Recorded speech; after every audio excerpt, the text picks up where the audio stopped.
We have from the City Information Office, we have Jessie Chris Kinabato. Good morning. Good morning, Ma'am Chris and Ma'am Jessie. Then we have DXIL FM, Wild FM. We have Maria Andrea Bergado. Please raise your hand to be acknowledged. We have Christine Elaine Ditalia. Good morning, Mom. Office.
Okay,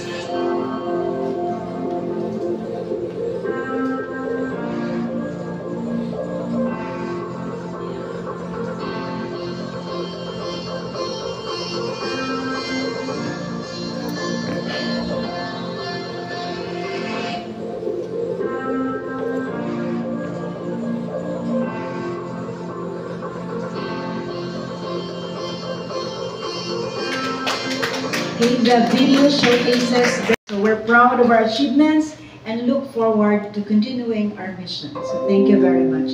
So now we invite our Regional Vice President Belio A. Asaron II to deliver the opening statement, highlighting the significance of the event and the achievement of PhilHealth. A round of applause. Thank you, Karen. Mayong butag sa inyong tanan. Una sa lahat, maraming salamat po sa inyong oras at sa pagpunta. Ngayong araw po, February 25 is a special day aside from commemorating the People Power and sa Revolution. Nagkasama-sama po tayo ngayon because February is declared as the National Health Insurance Month. Opo. At ang anniversary po ng PhilHealth ay Valentine's Day, Feb 14, 1995, when RA 7875 was signed into law. So this morning, I'll be sharing to all of you our official PhilHealth media statement during the last kapihan sa Bagong Pilipinas last February 11, 2025. Pero sabi ko nga po, as we celebrate PhilHealth's 30th anniversary, mahalaga na maibaba po namin ang mga magagandang impormasyon. Hindi lang po yung mga bagong polisiya ang i-share namin ngayon, bagkus pati ang mga bagong benefits. So asahan niyo po, bubusugin po namin kayo sa magagandang balita, magagandang impormasyon sa bagong benepisyo. And after this press call, meron din po tayo hinanda na sigurado naman po mabubusog kayo. But before we start, first of all, I'd like to congratulate ang Leo Iligan and the Duarte team, chaired by Ms. Tim Magno. Kita-kita niyo naman po yung milestones, marami po mga activities na nagawa. At dyan niyo po makikita ang dedication ng ating mga kasamahan sa PhilHealth na talagang tapat at binibigay ang lahat para po maipahatid ang maayos na serbisyo as we implement the National Health Insurance Program para ma-achieve natin ang universal healthcare. And without further ado, again, good morning everyone, especially our media friends, PhilHealth members, and health partners. We thank President Ferdinand Bongbong R. Marcos Jr. through the Presidential Communications Office and Acting Secretary, Mr. J. Ruiz, the Philippine Information Agency, Regional Head, Sir Franklin Mapon, and of course, Ma'am Lu Antonio, Information Officer Manager of PIA Iligan and Lanao del Norte, for this opportunity to discuss PhilHealth's programs and benefits on this special press con as we celebrate PhilHealth's 30th anniversary. Every February, the nation celebrates National Health Insurance Month.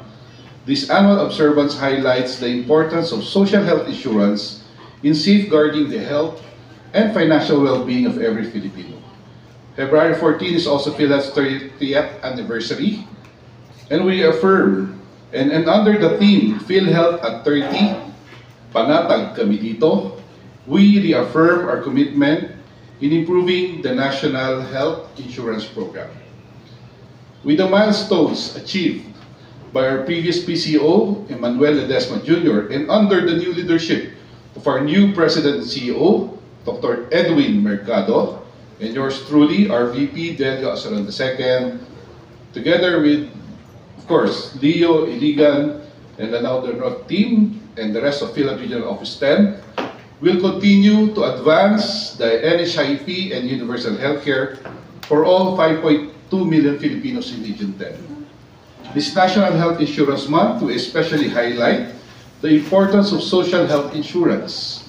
It reminds us of PhilHealth's commitment to comprehensive health insurance, protecting Filipinos from the financial burdens of illness and hospitalization.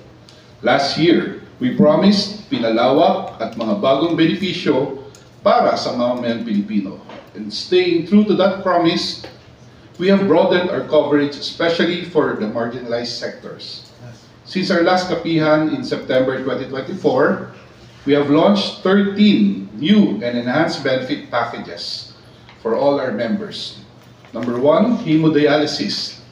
144% increase in coverage amounting to 6,350 pesos per session times 156 sessions every year. That's around 900,600 pesos kada dialysis patient po. Yan po ang ating itinutulong sa lahat ng kababayan natin na may chronic kidney disease stage 5 at dinadialysis. We also have the Consulta Plus SDG package, enhancements to the Consulta benefit package, and the inclusion of outpatient tuberculosis or TB dots, malaria, HIV/AIDS, OHAT, and animal bites. Number 3, dengue hemorrhagic fever severe. There's a 194% increase in coverage. Number 4, COVID-19 inpatient benefits, the rate adjustments for adults and children. Number 5, kidney transplantation or the Z benefit package. 44% to 249% increase in coverage. From 865,000 pesos to 2,093,000 pesos for this gold standard treatment, including pre-transplant, transplant, and post-operative care. Number 6, ischemic heart disease or acute myocardial infarction. The coverage from 21,900 to 523,853 pesos. Number 7, peritoneal dialysis or the Z benefit package. It encourages peritoneal dialysis as a first-line treatment for end-stage renal disease, improving quality of life and mobility for CKD5 patients. Number 8, cataract extraction. Expanded benefits amounting to 20,200 to 187,100 pesos per eye from 16,000 pesos per eye. Importante pong malaman ng ating mga miyembro ang mga bagong benepisyo ng PhilHealth na magagamit hindi lamang kapag na-confine, pero kahit po sa pagpapacheck up. We now have the outpatient emergency care. It covers urgent medical care, not requiring 24 hours of hospitalization in hospital emergency rooms. Ngayon po, sagot na ng PhilHealth ang sino mang itatakbo sa emergency room. Number 10, preventive oral health services. Integrated into the Consulta program, including exams, cleaning, fluoride varnish, and sealants, or root service protection. So sa pamamagitan po nito, tutulong tayong maibalik ang matamis na ngiti sa bawat Pilipino. Number 11, for the PWDs, physical, medicine, rehabilitation, and assistive devices. It covers services and devices like wheelchairs, walkers, crutches, and canes. Number 12, pediatric optometric services. For children aged 0 to 15 years old, it covers assessment of eye and vision prescription glasses, lens and frame, and follow-up. And lastly, case rate adjustments. Following last year's 30% increase for over 9,000 different medical and surgical case rates, we have implemented another 50% increase to provide even greater financial support for common illnesses and disease. For example, pneumonia moderate risk. The previous rate was 15,000 pesos. With a 50% increase, the new rate is now 29,250 pesos, almost double. Then for cesarean section deliveries, from previously it's 19,000 pesos, it's now 37,050 pesos. And cholecystectomy, from 31,000 pesos to 60,450 pesos. These transformative changes are not just about enhanced benefits. They are about building a stronger foundation for universal health care, prioritizing every Filipino's right to quality and equitable health care. As President Bongbong Marcos affirmed on January 16, hindi mababawasan ng serbisyo ng PhilHealth, Hindi mababawasan ang bayad ng PhilHealth sa insurance claim. In fact, baliktad, padadamihin pa namin ang serbisyong ibibigay ng PhilHealth. Palalakihin pa namin ang pagbabayad sa insurance claims. We urge our partner providers and facilities to strictly implement the no co-payment policy for patients in basic or ward accommodations, as mandated by Section 9 of the Universal Healthcare Act and relevant PhilHealth circulars. Ang ating mga miyembro ay hindi dapat magbayad ng higit pa sa sakop ng PhilHealth para sa mga karaniwang pangangalaga at serbisyo. By adhering to the no co-payment policy and ensuring transparency, we leave no Filipino behind. Sa aming mga miyembro, patuloy po namin sinisiguro na tuloy-tuloy na magagamit ang mga benepisyo sa PhilHealth. Siguruhin ang inyong kalusugan, alamin ang inyong mga benepisyo, at gamitin ang inyong PhilHealth kung kinakailangan. We are focused on maintaining critical services, inpatient care, outpatient consultations, and preventive health programs, especially for those who need them most, minimizing the impact of any funding challenges. Tuloy-tuloy ang serbisyo, palalawigin pa ang benepisyo. In 2025, we will launch packages for diagnosis-related groups or DRG, the Comprehensive Outpatient Benefit Package or COBP, and the Z-Benefit Package for heart valve surgery, children with disabilities, prostate cancer, cervical cancer, and open heart surgeries or STEMI, and rationalized case rates for chemotherapy for lung, liver, ovarian, and prostate cancer. Diagnostic services, and enhanced C benefits for prostate and cervical carcinoma. We're committed to partnering with healthcare providers by addressing payment delays and streamlining reimbursements. In January, our average claims processing time was reduced to 19 days, ensuring faster payments and continued patient access to quality care. From December 27, 2024 to January 25, 2025, PhilHealth paid hospitals 20.1 billion or a 38% increase from last year. For Pro-10, we dispersed approximately 8 billion in timely payments for valid claims during the same period. At our January 10th stakeholders engagement event, representatives from the various healthcare organizations, including the PHA, PHAPI, PMA, Philippine Dialysis Coalition of the Philippines, Integrated Midwives Association of the Philippines, Integrated Philippine Association of Optometrists, and patient advocacy groups, expressed appreciation for our improvements and strong support for our programs. Beyond expanding benefits, we have also streamlined several processes and policies, including 1. Eliminating the single period of confinement policy, which provides greater flexibility and more comprehensive coverage for members and their families. Yung single period of confinement po, kung kayo po ay na-pneumonia ng January 1, ang previous policy natin dapat po may interval ng 90 days bago umulit para makover.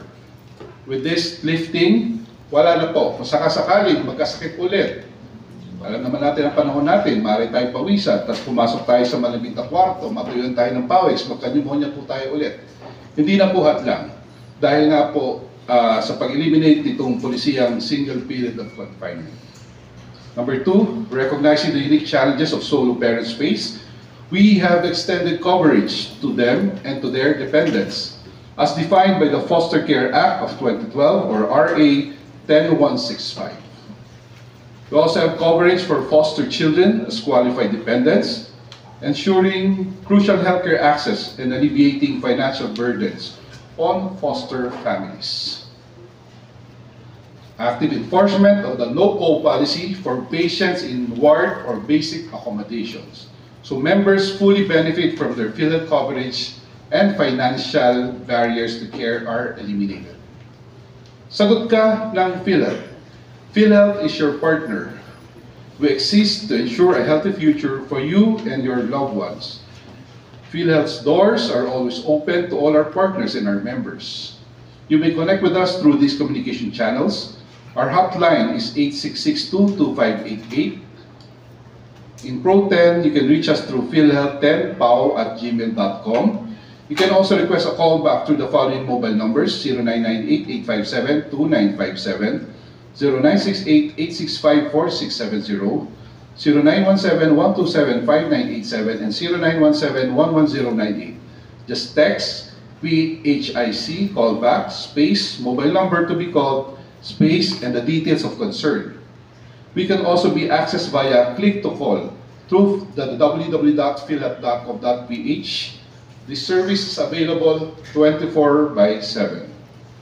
As we celebrate the National Health Insurance Month, we urge Filipinos to join us in promoting the importance of social health insurance and work together to ensure everyone has access to necessary health care. Sabi nga po ng ating bagong Pangulo, Acting President and CEO, Dr. Edwin Mercado, itutuloy natin ang pagpapalawak at pagpapabuti ng ating mga benepisyo upang lalo itong madama ng Pilipino sa tuwing sila ay nagpapagamot sa hospital. At ang kanyang marching order sa amin ay 3: mabilis, patas, at mapagkakatiwalaang PhilHealth. Asahan niyo po na kami lahat sa PhilHealth Region 10, tuloy-tuloy lang po ang pagsisikap naming bigyan kayong lahat ng tapat at dekalidad na serbisyo publiko. Muli, asahan ko po ang mainit yung suporta sa PhilHealth at tulungan niyo po kami iparating ang mga bagong benepisyo sa ating mga kababayan. Hindi po natin alam kailan tayo maaaring magkasakit o maaksidente. Ang mga impormasyong aming ibinabahagi sa inyo, kung ito ay may ipapaalam nyo sa ating mga kaibigan, kapitbahay, kamag-anak, ay malaking tulong na po para sila po ay magabayan at magamit ang benepisyo kung kinakailangan. Again, happy 30th anniversary PhilHealth. Maraming salamat po sa inyong lahat at muli, magandang umaga. Thank you very much.